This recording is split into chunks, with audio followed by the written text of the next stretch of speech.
ఇది మహబూబాబాద్ కి సంబంధించింది. ఇక మొత్తం పోలైన ఓట్లు 2,36,141 ఉంటే ఇక పోరిక బలరాం నాయక్ 1,00,000 అంటే కాంగ్రెస్ పార్టీకి సంబంధించి 1,23,164 ఓట్లు వచ్చినాయి. బీఆర్ఎస్ పార్టీ మాలోత్ కవిత అంటే గతంలో ఈమె ఎంపీగా పనిచేసింది, ఈమెకు 55,602 ఓట్లు వచ్చినాయి. ఇక బీజేపీ అభ్యర్థి అజ్మీరా సీతారాం నాయక్ 21,917 ఓట్లు వచ్చినాయి. మొత్తం మీద ఇక్కడ పోరిక బలరాం నాయక్ అంటే కాంగ్రెస్ పార్టీ అభ్యర్థికి భారీ ఆధిక్యత 67,502 నాటే జోక్ ఒక్కొక్క అభ్యర్థి చూస్తూ ఉంటే. ఇక వరంగల్ పార్లమెంట్ స్థానానికి సంబంధించి క్లియర్ గా ఇక్కడ కడియం కావ్య కాంగ్రెస్ పార్టీ అభ్యర్థికి ఆధిక్యం కనిపిస్తుంది. చేవేల పార్లమెంట్ పరిధిలో అయితే కంప్లీట్ గా మూడో రౌండ్ ముగిసేసరికి బీజేపీ అభ్యర్థి కొండా విశ్వేశ్వరరెడ్డికి 1,24,815 ఓట్లు వస్తే, కాంగ్రెస్ అభ్యర్థి గడ్డం రంజిత్ రెడ్డికి 78,174 ఓట్లు వస్తే, బీఆర్ఎస్ అభ్యర్థి కాసాని జ్ఞానేశ్వర్ కి కేవలం 25,680 ఓట్లు వచ్చినాయి. 3 రౌండ్లు ముగిసేసరికి కొండా విశ్వేశ్వరరెడ్డి 46,641 ఓట్ల మెజారిటీతో చేవేల పార్లమెంట్ పై మరి కాషాయ జెండా ఎగరేసే అవకాశం మాత్రం కనిపిస్తా ఉంది. ఇక ఆదిలాబాద్ లో భారతీయ జనతా పార్టీ 39,808 ఓట్ల ఆధిక్యంలో కొనసాగుతా ఉంది. అటు భువనగిరి నియోజకవర్గంలో కాంగ్రెస్ పార్టీ అభ్యర్థి చామల కిరణ్ కుమార్ రెడ్డి 48,622 ఓట్ల ఆధిక్యంలో కొనసాగుతున్నారు. ఇక చేవెల నియోజకవర్గానికి సంబంధించి భారతీయ జనతా పార్టీ అభ్యర్థి కొండా విశ్వేశ్వరరెడ్డి 27,580 ఓట్ల ఆధిక్యంలో కొనసాగుతున్నారు. ఇది మహబూబ్ నగర్ నియోజకవర్గానికి సంబంధించి 80,000 ఓట్ల ఆధిక్యంలో కాంగ్రెస్ పార్టీ లీడ్లో ఉంది. ఇక పెద్దపల్లి నియోజకవర్గానికి సంబంధించి ఇక్కడ పెద్దపల్లి కాంగ్రెస్ 24,511 ఓట్ల ఆధిక్యంలో కొనసాగుతూ ఉంది. ఇక హైదరాబాద్ సంబంధించి ఎంఐఎం 34,125 ఓట్ల ఆధిక్యంలో కొనసాగుతుంది. ఇక కరీంనగర్కి సంబంధించి భారతీయ జనతా పార్టీ అభ్యర్థి బండి సంజయ్ 64,408 ఓట్ల ఆధిక్యంలో కొనసాగుతున్నారు. ఇక ఖమ్మంలో కాంగ్రెస్ పార్టీ అక్కడ మహబూబ్ నగర్లో భారతీయ జనతా పార్టీ 4,338 ఓట్ల ఆధిక్యంలో కొనసాగుతూ ఉంది. ఇక మల్కాజ్గిరి నియోజకవర్గానికి సంబంధించి అక్కడ ఈటల రాజేందర్ 1,54,072 ఓట్ల ఆధిక్యంలో కొనసాగుతున్నాడు. ఇక మెదక్ నియోజకవర్గానికి సంబంధించి బీఆర్ఎస్ 4,000 ఓట్లు ఆధిక్యంలో కొనసాగుతూ ఉంది. ఇక నాగర్ కర్నూలు కాంగ్రెస్ 16,202 ఓట్ల ఆధిక్యంలో. ఇక నల్గొండలో కాంగ్రెస్ క్లియర్గా 1,42,695 ఓట్ల ఆధిక్యంలో కొనసాగుతూ ఉంది. నిజామాబాద్కు సంబంధించి ధర్మపురి అరవింద్ అంటే భారతీయ జనతా పార్టీకి సంబంధించి 17,832 ఓట్ల ఆధిక్యంలో కొనసాగుతూ ఉన్నారు. ఇక సికింద్రాబాద్ నియోజకవర్గానికి సంబంధించి అక్కడ భారతీయ జనతా పార్టీ రాష్ట్ర అధ్యక్షుడు కిషన్ రెడ్డి ఇక్కడ 34,076 ఓట్ల ఆధిక్యంలో కొనసాగుతుంది. ఇక వరంగల్కి సంబంధించి కాంగ్రెస్ అభ్యర్థి కడియం కావ్య 48,790 ఓట్ల ఆధిక్యంలో కొనసాగుతా ఉన్నారు. జహీరాబాద్ సంబంధించి కాంగ్రెస్ అభ్యర్థి సురేష్ షెట్కర్ ఇక్కడ 12,368 ఓట్ల కూడా కాంగ్రెస్ వైపు వెళ్తున్నారు. ఇక సికింద్రాబాద్ లో ఒకటి ముచ్చట మాత్రం మాట్లాడుకోవాలి. అంతటా బీజేపీ గెలిస్తే కాంగ్రెస్ బాధపడుతుంది, బీఆర్ఎస్ బాధపడుతుంది, కానీ సికింద్రాబాద్ లో మాత్రం విచిత్రమైన ముచ్చట ఉంటది. సికింద్రాబాద్ లో కిషన్ రెడ్డి గెలిస్తే ఇక అంటే బాధపడే వాళ్ళు ఎవరు లేరు. ఎందుకంటే ఎలక్షన్ ఉండదు. కాంగ్రెస్ అభ్యర్థి దానం నాగేందర్ సిట్టింగ్ ఎమ్మెల్యే, ఆయన ఎమ్మెల్యే పదవి ఆయన సేఫ్ గా ఉన్నది. బీఆర్ఎస్ అభ్యర్థి మన పద్మారావు గౌడ్ సిట్టింగ్ సికింద్రాబాద్ ఎమ్మెల్యే, ఆయన ఎమ్మెల్యే పదవి ఆయనకు ఉన్నది. ఒకవేళ ఇప్పుడు భారతీయ జనతా పార్టీ కాకుండా సికింద్రాబాద్ లో కాంగ్రెస్ బీఆర్ఎస్ గానీ గెలిస్తే మళ్ళీ బై ఎలక్షన్ వచ్చేటువంటి అవకాశం ఉంటుంది. ఇద్దరు అభ్యర్థులు కూడా ఆల్రెడీ ఎమ్మెల్యేలుగా ఉన్నారు. ఎమ్మెల్యేలు ఉన్నారు కాబట్టి ఒకవేళ గెలిస్తే ఈ ఎమ్మెల్యేలకు మళ్ళీ రాజీనామా చేస్తారు. రాజీనామా చేస్తే మళ్ళీ బై ఎలక్షన్ కాబట్టి ఈ నేపథ్యంలో అక్కడ సికింద్రాబాద్ లో భారతీయ జనతా పార్టీ రాష్ట్ర అధ్యక్షుడు అంటే వారు కిషన్ రెడ్డి ఆధిక్యంలో కొనసాగుతా ఉన్నాడు.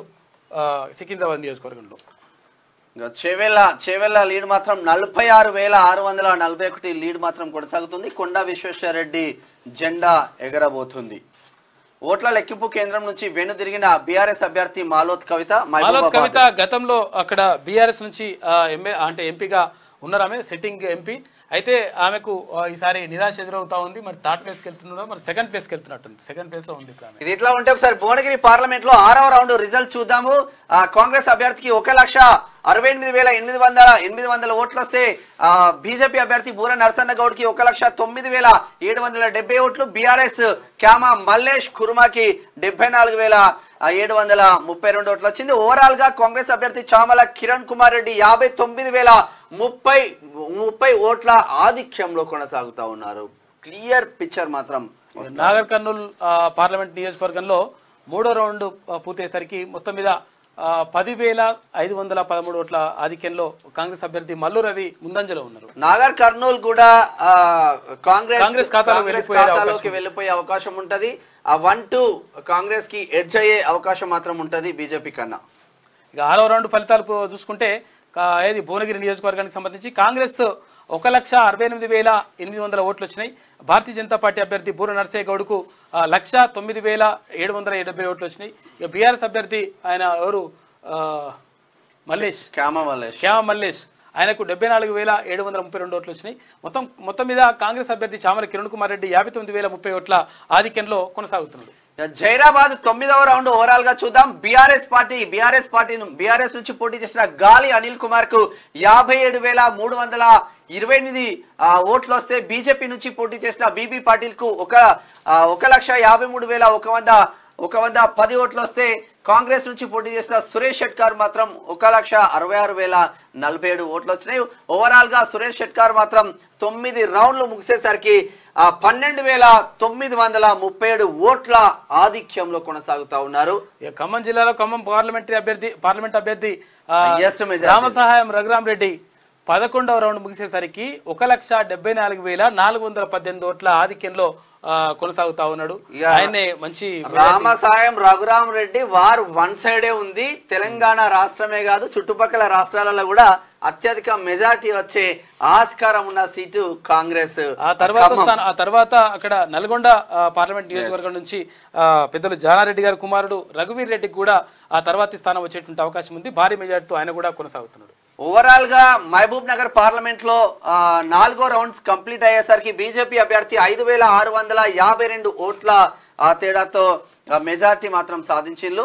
ఇప్పటి వరకు బీజేపీకి పోలైన ఓట్లు 95,240 ఓట్లు డీకే అర్ణకు పోలైతే కాంగ్రెస్ అభ్యర్థి వంశీచంద్ర రెడ్డికి మాత్రం 89,588 ఓట్లు పోలైతే బీఆర్ఎస్ కు మన్నేకి 34,214 మాత్రం పోలైన పరిస్థితి మాత్రం చూస్తా ఉన్నాం. ఇక గత ఎన్నికల్లో నామా నాగేశ్వరరావు అంటే ఇక్కడ ఖమ్మం నుంచి బీఆర్ఎస్ నుంచి సిట్టింగ్ ఎంపీగా ఉన్నటువంటి నామా నాగేశ్వరరావుకు గతంలో 1,68,062 ఓట్ల రికార్డు అంటే చేసిండు, ఆయన రికార్డు సృష్టించిండు.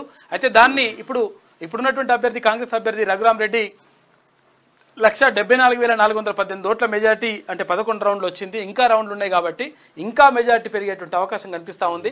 అయితే ఈ అభ్యర్థికి సంబంధించి ఎవరైతే నామా నాగేశ్వరరావు ఉన్నాడో అది ఖమ్మం సిట్టింగ్ ఎంపీగా ఉన్నటువంటి నామా నాగేశ్వరరావుకు 100% ఆయన అది కేంద్రంలో మంత్రి అవుతాడు, తర్వాత నేను ప్రధానమంత్రి అవుతా అన్నట్టుగా అప్పుడు కేసీఆర్ ప్రచారం చేసిండు. ప్రచారంలో అక్కడ చెప్పిండు.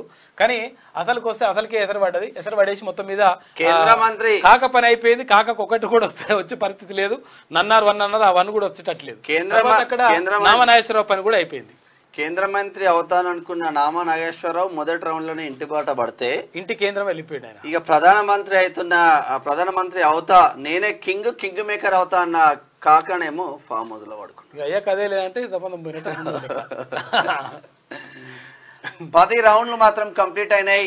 10 రౌండ్లు కంప్లీట్ అయిన తర్వాత కాంగ్రెస్ ఒక రేంజ్ లీడ్ మాత్రం కొనసాగుతుంది అని చెప్పుకోవచ్చు. 1,74,418 లీడ్ అంటే 18 నుంచి 20 రౌండ్లు ఉంటాయి కాబట్టి వార్ వన్ సైడే. ఇంకా జైరాబాద్ కూడా కంప్లీట్ గా పిక్చర్ క్లారిటీ వచ్చేసింది. కాంగ్రెస్ ఖాతాలోకి సురేష్ షెట్కార్ ఖాతాలోకి జైరాబాద్ వెళ్ళబోతుంది. 10 రౌండ్లు ముగిసేసరికి 11,645 ఓట్ల మెజారిటీతో మాత్రం ఉన్న పరిస్థితి. ఇటు మహబూబ్నగర్ లో 10,000 ఓట్ల ఆధిక్యంలో కొనసాగుతా ఉంది భారతీయ జనతా పార్టీ అభ్యర్థి. ఇప్పటి వరకు 5,000 చిల్లర ఉండే ఇప్పుడు 10,000కు లీడ్ లోకి వచ్చేసింది భారతీయ జనతా పార్టీ అభ్యర్థి జీకే అరుణ. మహబూబ్ నగర్ లో తన సీనియారిటీని మొత్తం రంగారించి కాంగ్రెస్ పార్టీని దెబ్బ కొట్టిందని చెప్తా ఉన్నారు పొలిటికల్ సర్కిల్ లో. ఇక్కడ నాగర్ కర్నూలు పార్లమెంట్ ఎన్నికల్లో 4వ రౌండ్ లో అయితే ఈ ఒక్క రౌండ్ కి సంబంధించి 1,264 ఓట్ల ఆధిక్యంలో భారతీయ జనతా పార్టీ అభ్యర్థి పోతుగంటి భరత్ ప్రసాద్ ఉన్నాడంట.